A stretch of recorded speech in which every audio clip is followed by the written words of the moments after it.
The moment you start to notice how often we interact with branding and design in our modern world, you can't unsee it.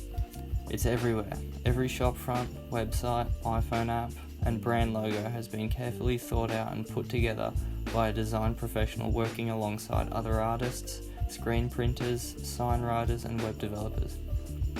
One such designer is Gregor Cullen, a graphic designer and educator from the New South Wales South Coast. His work with the Kiama Jazz and Blues Festival in 2020 was of particular interest to me, and I was eager to find out more about his thoughts on design processes, collaboration, and the future of design. Having produced a series of posters, graphic artworks, and logo designs for the festival, it is clear that certain motifs were key to his work.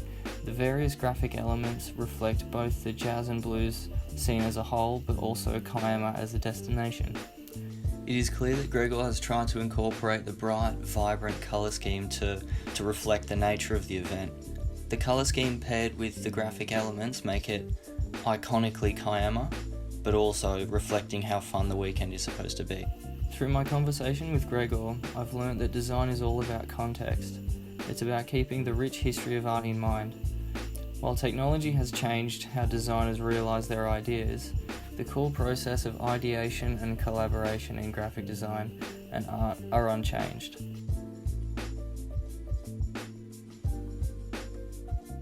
Well, look,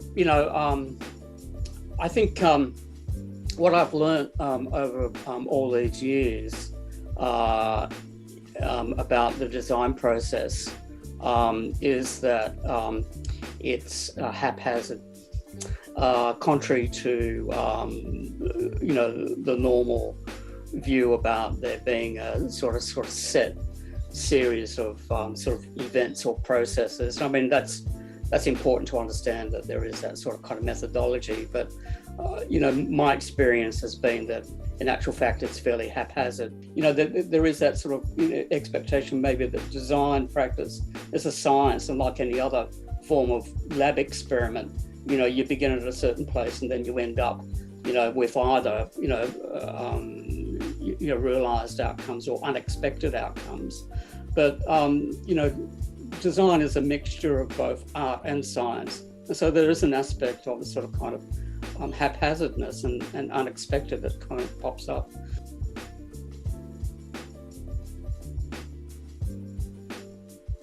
Fortunately, not long after I left art school, that I actually got to,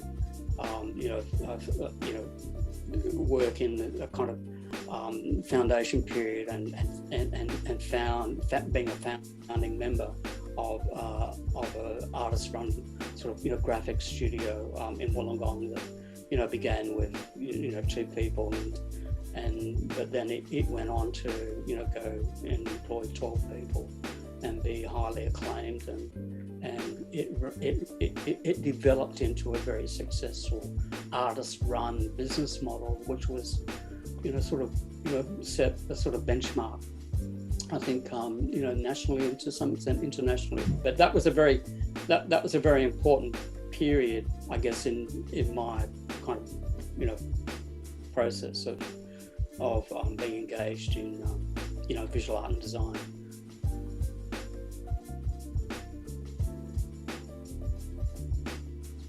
And again, another really important skill set, apart from just knowing what those 7 stages of the design process or design thinking is, but be prepared to be engaged in an open-ended, transparent conversation and consultation with whoever it is that you're either working with or working for. And so, being prepared to communicate ideas and engage with people and do that ethically and do that transparently, is very important for your longevity. If you want to stay in the sector.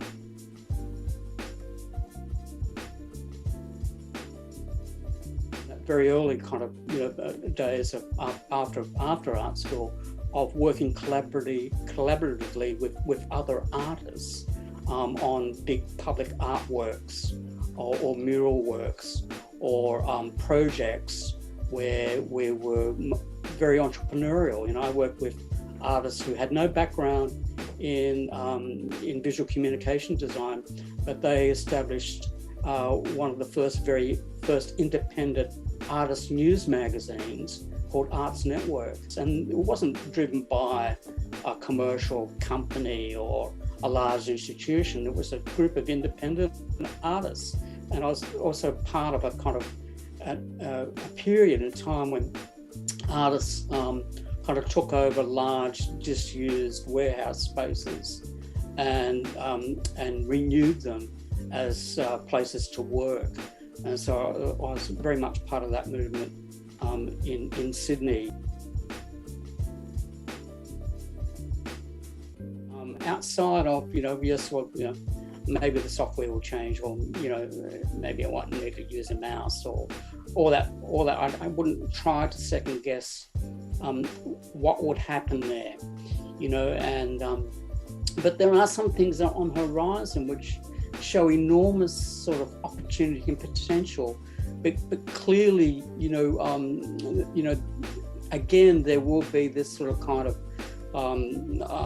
again, I mention it as a complexity. There will be some of us who will continue to work alone, and at times collaborate. But I think the collaborative aspect of what we do is enduring, and no matter what's kind of thrown at us, And I'd say the same about the experience of actually holding a book in your hands, and turning the page. And yes, that sort of experience can be simulated, but it's only a simulation on the screen, and often it's inadequate, So I think that the products of design are everywhere, and that's not going to change.